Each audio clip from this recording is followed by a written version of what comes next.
اعوذ باللہ من الشیطان الرجیم بسم اللہ الرحمن الرحیم۔ السلام علیکم فرینڈز، فرید الدین مسعود گنج شکر رحمۃ اللہ علیہ 12ویں صدی کے مسلمان مبلغ اور صوفی بزرگ تھے۔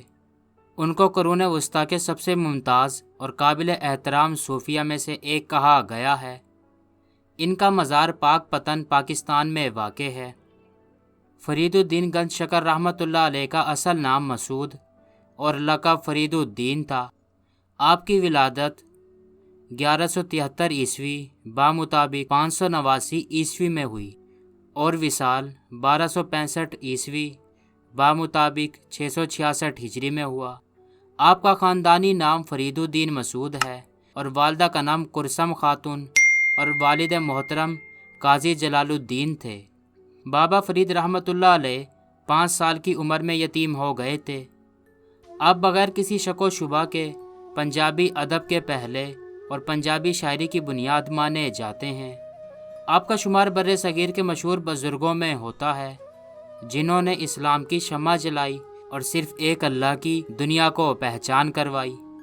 بابا فرید ملتان کے ایک قصبے کھوتوال میں پیدا ہوئے تھے۔ کہا جاتا ہے کہ ان کے آبا کابل کے فرخ شاہ کی اولاد میں سے تھے۔ کہتے ہیں کہ بابا فرید رحمۃ اللہ علیہ کے والد شیخ شعیب سلطان محمود غزنوی کے بھانجے تھے، جو شہاب الدین غوری کے زمانے میں ملتان کے قصبے کھوتوال میں آ کر آباد ہوئے۔ بعض روایات کے مطابق ان کے دادا ہجرت کر کے لاہور آئے، اس کے بعد کچھ وقت قصور میں گزار کر کھوتوال چلے گئے۔ آپ کی والدہ محترمہ کرسم خاتون نے پہلی بار بابا فرید رحمۃ اللہ علیہ کو نماز پڑھنے کی تلقین کی تو کچھ اس طرح سے سمجھایا کہ جب چھوٹے بچے اللہ تعالیٰ کی نماز ادا کرتے ہیں تو اللہ تعالیٰ انہیں شکر کا انعام دیتا ہے، اور جب بڑے ہو جاتے ہیں تو دوسرے بڑے اور مزید انعامات دیے جاتے ہیں۔ بابا فرید الدین جب نماز پڑھتے تو کرسم خاتون چپکے سے ان کے مصلے کے نیچے شکر کی پڑیا رکھ دیتی، اور بابا فرید رحمۃ اللہ علیہ وہ شکر کی پڑیا انعام میں پا کر بہت خوش ہوتے۔ یہ سلسلہ کافی عرصہ تک چلتا رہا، یہاں تک کہ ایک مرتبہ ایسا ہوا کہ کرسم خاتون شکر کی پڑیا رکھنا بھول گئیں، تو اگلے دن اضطراب سے پوچھا کہ اے فرید الدین مسعود، کیا آپ کو کل شکر کی پڑیا مل گئی تھی؟ تو بابا فرید نے ہاں میں جواب دیا۔ تو کرسم خاتون نے اللہ عز و جل کا شکر ادا کیا کہ ان کی لاج رہ گئی، اور اس بات پر خوشی بھی ہوئی کہ اللہ عز و جل کی طرف سے انعام دیا گیا۔ تب انہوں نے بابا فرید رحمۃ اللہ علیہ سے کہا کہ اے فرید الدین مسعود، آپ تو واقعی گنج شکر ہیں۔ آپ کے گنج شکر کے ساتھ لقب ہونے میں چند اقوال نقل کیے جاتے ہیں۔ من جملہ ان کے ایک یہ بھی ہے کہ آپ نے مجاہدے کا ارادہ کیا، شیخ نے بھوکا رہنا بتلایا، آپ نے روزے شروع کر دیے۔ 3 دن بعد ایک شخص چند روٹیاں لے کر حاضر ہوا، آپ نے اس کو اشارہ غیبی سمجھ کر نوش فرما لیا۔ کھانے کے بعد تھوڑی دیر میں امتلا ہوا اور سب کہہ کے راستے نکل گیا۔ آپ نے اپنے شیخ سے یہ قصہ بیان کیا۔ انہوں نے فرمایا کہ 3 دن کے بعد تو کھایا، پھر بھی شرابی کا کھانا کھایا۔ حق تعالیٰ کا شکر ہے کہ وہ کھانا پیٹ میں نہ رہ سکا۔ اب 3 دن اور بھوکے رہو، اور جو غیب سے آئے اس کو کھاؤ۔ 3 دن گزرنے کے بعد کچھ نہ آیا، ذوف بہت غالب ہو گیا۔ شدت بھوک میں کچھ کنکریاں اٹھا کر منہ میں ڈال لیں، وہ شکر بن گئیں۔ شیخ نے یہ سمجھ کر کہ کہیں دھوکہ نہ ہوا، ان کو تھوک دیا۔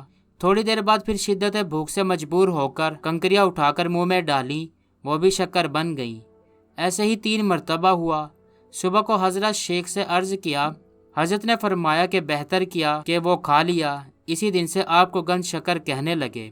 بابا فرید رحمۃ اللہ علیہ ملتان میں منہاج الدین کی مسجد میں زیر تعلیم تھے، جہاں ان کی ملاقات جناب بختیار کاکی اوشی رحمۃ اللہ علیہ سے ہوئی، اور وہ ان کی ارادت میں چلے گئے۔ اپنے مرشد کے حکم پر بین الاقوامی اور سماجی تعلیم کے لیے قندھار اور دوسرے شہروں میں تعلیم حاصل کرنے کے بعد دلی پہنچ گئے۔ مرشد کی وفات پر ان کو چشتیہ سنگت کا سربراہ بنایا گیا۔ وہ معین الدین چشتی اجمیری رحمۃ اللہ علیہ اور قطب الدین بختیار کاکی رحمۃ اللہ علیہ کے بعد اس کے تیسرے سربراہ تھے، اور حضرت محبوب الہی خواجہ نظام الدین اولیاء رحمۃ اللہ علیہ کے مرشد تھے۔ عظیم صوفی بزرگ تھے جنہوں نے جاگیر ہونے کے باوجود اجودن پاک پتن جو اس وقت کفرستان تھا، قبرستان میں اگنے والی جھاڑی کری سے ڈیلے حاصل کر کے پانی میں ابال کر کھاتے، لیکن کبھی کسی سے مستعار شے لے کر نہ کھائی۔ انہوں نے دیگر علماء کرام، صوفیہ کرام، مشائخ اور درویشوں کی طرح محبت، بھائی چارے، امن و امان اور باہمی میل جول کا درس دیا، جس سے متاثر ہو کر لوگوں نے اسلام قبول کیا۔ آپ کے مشہور خلفاء کے نام یہ ہیں: حضرت علی احمد علاؤ الدین رحمۃ اللہ علیہ، حضرت خواجہ نظام الدین اولیاء رحمۃ اللہ علیہ، اور حضرت مولانا بدر الدین اسحاق رحمۃ اللہ علیہ۔ کہا جاتا ہے کہ بابا فرید کو دلی کی شان و شوکت ہرگز پسند نہ تھی، جس کی وجہ سے وہ پہلے ہانسی اور پھر اجودن یا پاک پتن میں ڈیرہ نشین ہو گئے، لیکن کچھ روایات کے مطابق دلی اور اس کے گرد و نواح کی چشتیہ اشرافیہ ملتان کے ایک قصباتی نوجوان کو سربراہ ماننے کو تیار نہ تھی۔ ان کے خلاف سازشیں ہو رہی تھیں، جس کی وجہ سے وہ پاک پتن تشریف لے آئے۔ شاید دونوں باتیں ہی درست ہوں کہ ان کے خلاف سازشیں بھی ہو رہی ہوں اور ان کو اپنے دیش کی عوامی زندگی بھی پسند ہو۔ وہ کہتے ہیں: فریدہ برے دا بھلا کر، غصہ من نہ ہوندا، دہی روگ نہ لگیے، پلے سب کچھ پا۔ ترجمہ: فریدہ برے کا بھلا کر تاکہ تمہارا دل غصے کے تصرف میں نہ چلا جائے، غصے کی نظر نہ ہو جائے۔ اگر تم جسم کو روگ نہیں لگانا چاہتے ہو تو سب غصے والی چیزیں سمیٹ لو۔ پاک پتن اس زمانے میں تجارتی شاہراہ پر ایک اہم مقام تھا۔ دریائے ستلج کو یہیں سے پار کیا جاتا تھا۔ یہ بات حادثاتی نہیں ہے کہ پنجابی کے دوسرے کلاسیکی دانشوروں نے تجارتی مقامات پر زندگی گزاری، جہاں ان کو دنیا کے بارے میں اطلاعات ملتی رہتی تھیں۔ بہت سی تاریخی دستاویزات سے پتہ چلتا ہے کہ بہت سے عالم دور دراز سے گرامر اور زبان دانی کے مسائل حل کرانے کے لیے بابا فرید کے پاس پاک پتن آتے تھے۔ آپ رحمۃ اللہ علیہ کی شاعری میں فارسی، عربی، سنسکرت کے الفاظ ملتے ہیں۔ وہ پنجابی شاعری کے پہلے شاعر ہیں۔ حامد بن فضل جمالی کا کہنا ہے کہ بابا فرید نے پاک پتن میں ہی شادی کی، حالانکہ بعض تاریخی حوالوں کے مطابق وہ دلی میں بادشاہ ناصر الدین محمود کے دربار میں گئے، جہاں بادشاہ نے اپنی بیٹی حضا بارہ کی شادی ان سے کر دی، لیکن بعد میں ہونے والے واقعات سے پتہ چلتا ہے کہ انہوں نے عوامی رنگ میں رہتے ہوئے اپنے طبقے میں ہی شادی کی تھی۔